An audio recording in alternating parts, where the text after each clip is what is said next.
Hi mga Zizi ko, mga mami na ako, wag na wag ipapakita to sa inyong mga alaki. So ito po yung nagtitrending ngayon na K-pop Demon Hunter. So ito ay si Rumi, okay, si Mira, and then si Zoe. Okay, so ang ganda ng kanyang pinaka-quality. So magandang pang regalo ngayong Christmas sa inyong inaanak or anakis. Dahil nag-trending po ito, okay, nakapag-check out po ako kasi favorite ng aking anakis. So, lagi niya din sinasayaw yan yung kanyang okay, yung song niyan. Okay? So, ito yung pinaka-favorite niya, si Rumi. Okay, about sa quality ha, ang ganda-ganda mga sisi ko. Ayan.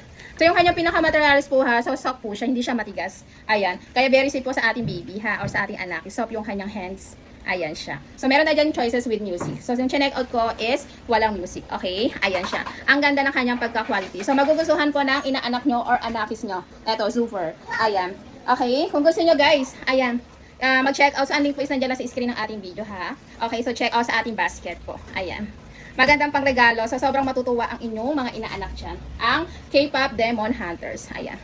Check out na po. Ang ganda, super satisfied.